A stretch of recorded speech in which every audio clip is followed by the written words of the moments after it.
Hello guys, good morning. Good morning. Welcome back to my YouTube channel. This is your Maricoy Bichay, ang kumari mong tunay. For today's videos guys, magkakamping tayo sa lugar na ito, Lohas Park, a little streams in this place. At iyan, dumating ako dito ay hapon na at nakuhanan ko din ng kaunting clips muna ito bago dumilim. Ito po ay maliit lamang na waterfalls at dito kami mag-stay overnight ng aking mga kasama. This is not a solo camping.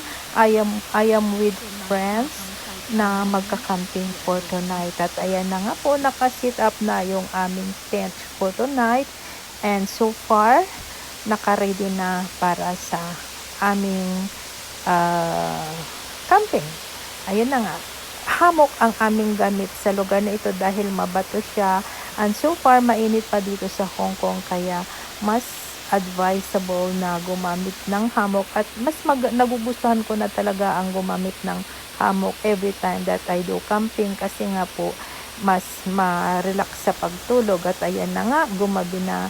Magandang gabi sa inyong lahat at time for dinner at this very moment. Si ate busy sa pagnunood ng mga lumalangoy na isda at ako naman ay nagluluto ng aking noodles for my dinner. Ayan siya guys, nagluluto ako ng aking dinner and so far napakaganda po ng gabi dahil malamig yung tubig at malamig din yung simoy ng hangin. But actually, it's summertime. Kung doon sa may bandang labasan ay mainit. But in this place, dahil nga waterfall siya, medyo malamig yung kanyang breeze ng hangin. Kaya we will enjoy camping guys. I hope you will enjoy watching to my video na gusto ko lang ma-share kung ano yung buhay namin dito as OFW kapag mayroon kaming pag day off, pagka free time namin. Ito yung aking libangan and this is what I like to do during my day off, spending camping. Good morning. So at this point, tapos na yung gabi. Nakatulog ng masarap dahil nga po sa tunog ng tubig, parang radyo lang sa tainga. Kaya malambing yung tulog ni Maricoy. At ito, nagpakulo ng tubig para sa iinumin natin na tsokolate. Tsokolate dahil medyo umiiwas muna tayo sa kape. Kaya mag-tsokolate muna tayo at this point.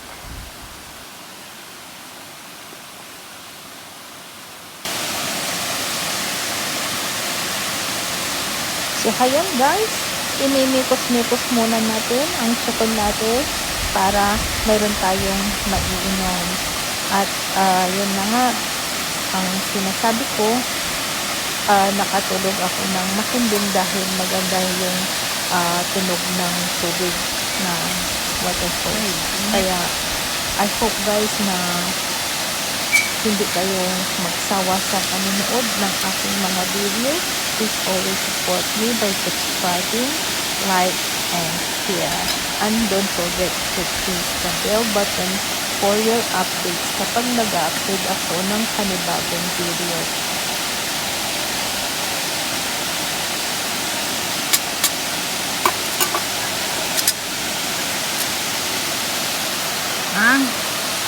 Let's do the coffee guys. Chocolate. Kukuha chocolate. Drink. Uninom kayo. Pampakasil na laman ka. Sin apoy at kalabyan. Nagkakaugit pa din pang camping ko. Medyo bagoy laman. Cheers. No ayan lugar.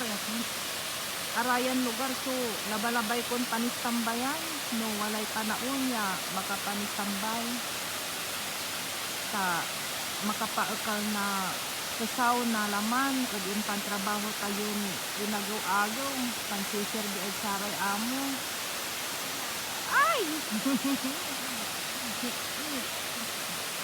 Nalaan lawari video dae. Nala sudmanay ang kumanta. Yun, mga bata, daday ang kunalaan. At this point, mag-prepare po ako ng breakfast. Parang brunch na ito namin ng kasama ko, si Ate Happy. Yan, mag-prito ako ng 2 sausages,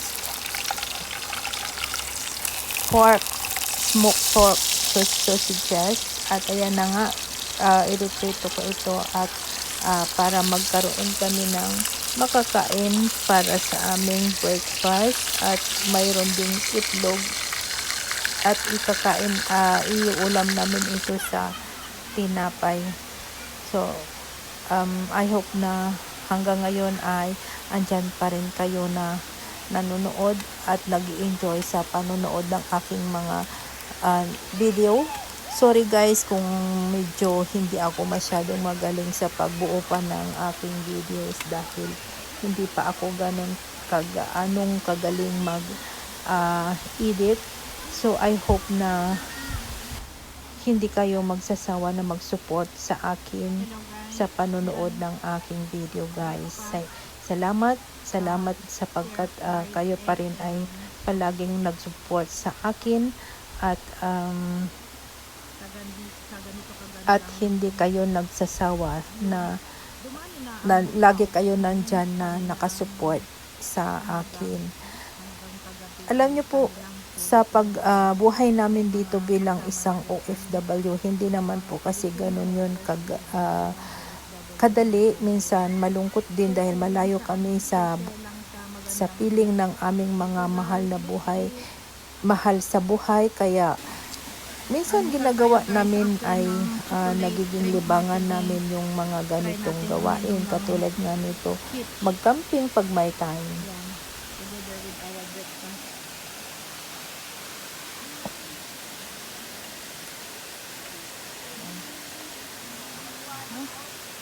That's it. So ayan na nga guys, kanina kami lang ang nandito dahil dito nga kami nag-camp. Pero ngayon mga bandang 8 na. Tignan niyo po yung tao, dumami na sila. Yan, marami na kami kasama. So ganito ang buhay OFW Hong Kong, kung saan may pwedeng pwestuhan at upuhan at pwedeng magsaya ay doon lang. Basta importante masaya at ma-spend natin yung day off natin sa isang araw, pangtanggal stress ba. So ganyan, ayan kanya-kanyang latag lang kung saan, pero malinis naman ang kapaligiran so far. Yan ating mga pangyaw. At ito guys, may magbigay sa akin ng masarap na kape daw. Pinapatikim ang kanyang black coffee. Kunti lang day ha. Tikim lang. Okay, thank you na. Thank you. Ayan, black coffee. Amoy pa lang, ang bango na. So ganyan ang buhay. So ganyan ang buhay namin. Ganyan.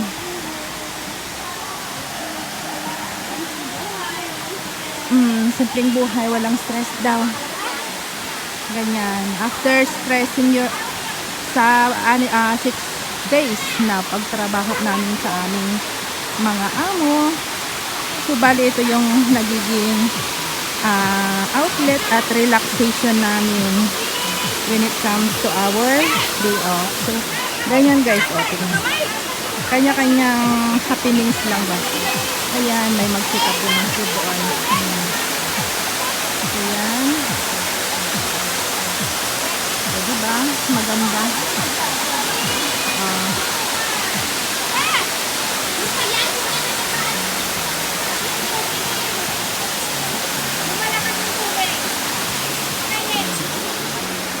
Ayan, nag-ano sila doon ng kanilang table.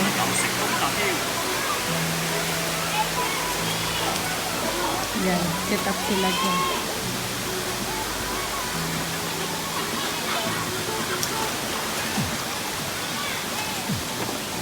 Pangyaw, anong gagawin mo dyan? Sa ano yan? Para saan? Paglutuan? inuman? Parang mesa. Ah, yung paglagyan ng... naka-video to.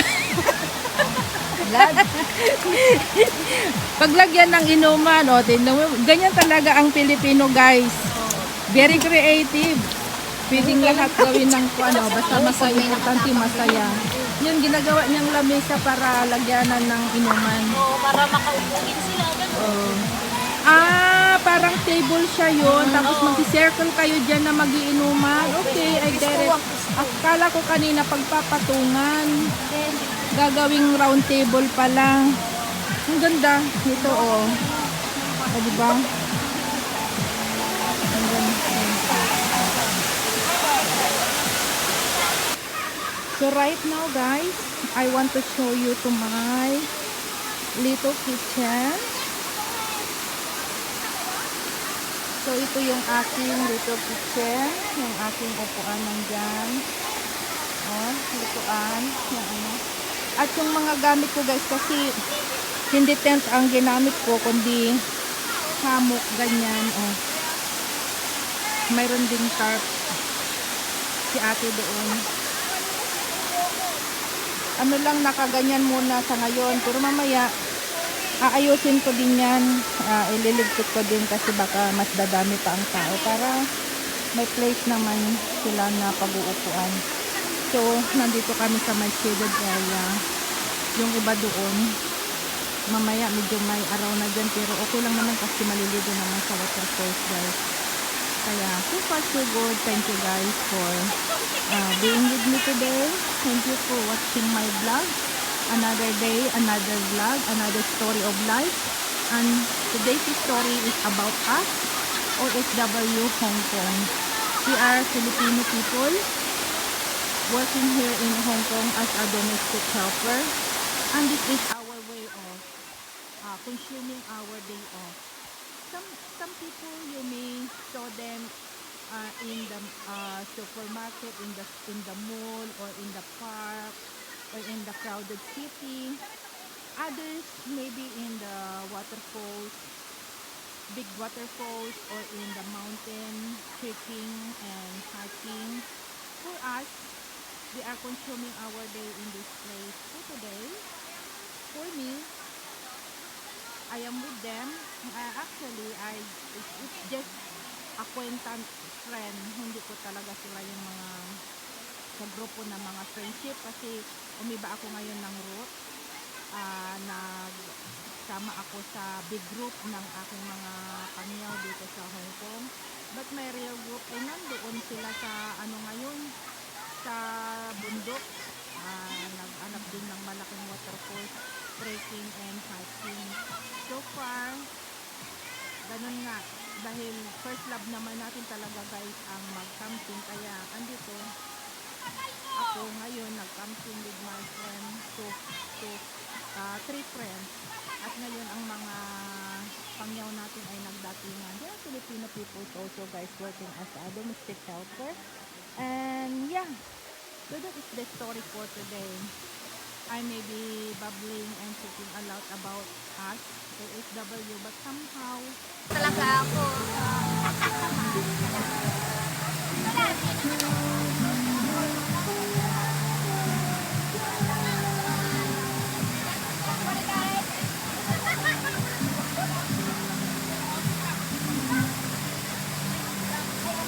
Tikman mo kaya, Marcel.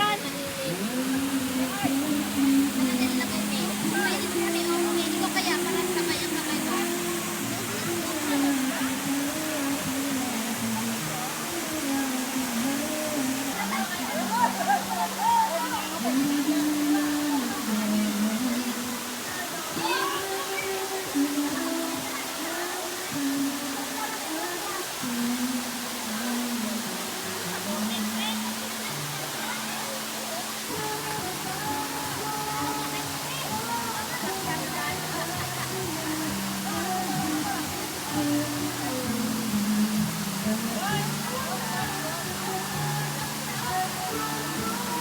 Mami, dito ka nga.